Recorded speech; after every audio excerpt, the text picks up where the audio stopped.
Selamat sore Ju. Selamat sore, Wong hati-hati ya Palembang. tolong kalau kamu lagi ngawal CEO jangan terlalu sadis. Aku ini CEO. Kita nak kemas dulu hari ini bersama Pak CEO, Bang Raef. Soalnya guys, dia kadang ngomel-ngomel terus aku nggak boleh gini, nggak boleh gitu, nggak boleh gini gitu mas. Aduh maaf. Aduh itu Paris. Lanjut ke Hai teman-teman, setelah kami menikmati kota tua Jakarta kali ini, kami bukan perjalanan kami ke Monas. Yang pastinya kami menaiki bus Transjakarta biar gak macet. Ikuti perjalanan kami. Oh ya, ini rute kalau kami ingin ke Monas menggunakan bus Transjakarta. Untuk mengunjungi Monas, pelanggan dapat menggunakan koridor 1, Blok M, Kota, koridor 2, Pulau Gadung, Monumen Nasional, koridor 3, Kalideres, Monas via Veteran, rute 5C, Cililitan, Juanda, rute 7F, KP Rambutan.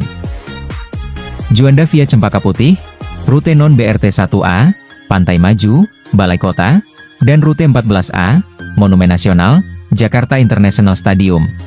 Sesampainya di halte bus, kami melanjutkan berjalan kaki untuk memasuki pintu utama. Di sini kalian bakalan melihat gedung-gedung Kementerian Republik Indonesia dan Mahkamah Konstitusi. Di sela perjalanan kalian bakalan ketemu Bundaran Patung Kuda yang memikat mata dengan pemandangan gedung pencangkar langitnya. Oh ya, di luar juga sudah kelihatan Tugu Monasnya ya Monas. Sudah tahu belum kalau Monumen Nasional yang disingkat dengan Monas atau Tugu Monas adalah monumen peringatan setinggi 132 meter, 433 kaki.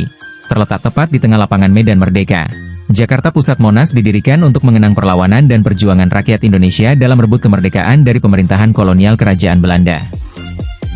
Pembangunan dimulai pada 17 Agustus 1961 di bawah perintah Presiden Soekarno dan diresmikan hingga dibuka untuk umum pada 12 Juli 1975 oleh Presiden Soeharto. Tugu ini dimahkotai lidah api yang dilapisi lembaran emas yang melambangkan semangat perjuangan dari rakyat Indonesia. Yang pastinya kalau ke Monas jangan lupa abadikan momen terbaik kalian ya. Oh ya, semakin malam semakin indah Monasnya yang menyuguhkan lampu berganti-ganti yang mengesankan keindahan Monas tersendiri. Kalian bisa loh naik ke atas Monas melalui lift yang tersedia, tapi antri ya biar Monasnya gak runtuh kok, runtuh maksudnya biar rapi. Di bawahnya juga ada museum tersendiri yang menggambarkan pembangunan Monas dan perjuangan pahlawan Indonesia. Udah tahu belum sejarahnya Monas belum? Ya ini Bang Raef jelaskan sejarahnya Monas. Ide awal pendirian monumen adalah seorang warga negara RI biasa, seorang swasta, warga kota sederhana dari Jakarta bernama Sarwoko Martokoesoemo. Setelah pusat pemerintahan Negara Kesatuan Republik Indonesia kembali ke Jakarta yang sebelumnya berkedudukan di Yogyakarta pada tahun 1950, menyusul pengakuan kedaulatan Negara Kesatuan Republik Indonesia oleh pemerintahan kolonial Kekaisaran Belanda pada tahun 1949, perencanaan pembangunan sebuah monumen nasional yang setara dengan Menara Eiffel di lapangan tepat di depan Istana Merdeka. Pembangunan Tugu Monas bertujuan mengenang dan melestarikan perjuangan bangsa Indonesia pada masa Revolusi Kemerdekaan 1945, agar terus membangkitkan inspirasi dan semangat patriotisme generasi penerus bangsa. Pada tanggal 17 Agustus 1954, sebuah komite nasional dibentuk dan sayembara perancangan Monumen Nasional digelar pada tahun 1955.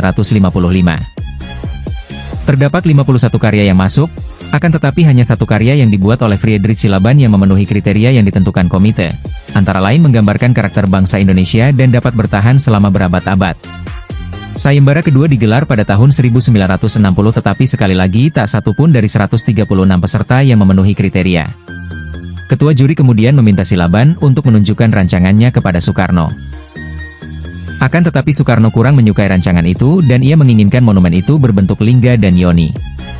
Silaban kemudian diminta merancang monumen dengan tema seperti itu, akan tetapi rancangan yang diajukan Silaban terlalu luar biasa sehingga biayanya sangat besar dan tidak mampu ditanggung oleh anggaran negara. Terlebih kondisi ekonomi saat itu cukup buruk.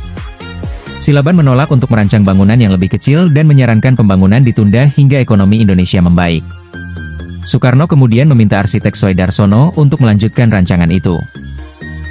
Soedarsono memasukkan angka 17, 8 dan 45 melambangkan 17 Agustus 1945 memulai proklamasi kemerdekaan Indonesia ke dalam rancangan monumen itu. Tugu ini diarsiteki oleh Friedrich Silaban dan Soedarsono mulai dibangun 17 Agustus 1961. Itu sekilas sejarah dari Monas. Semoga kalian dapat menambah pengetahuannya tentang Monas. Mungkin udah tahu tapi lupa. Kami pamit dulu ya, ada Bang Raef, Pak CEO Faris dan Iman, sampai bertemu kembali.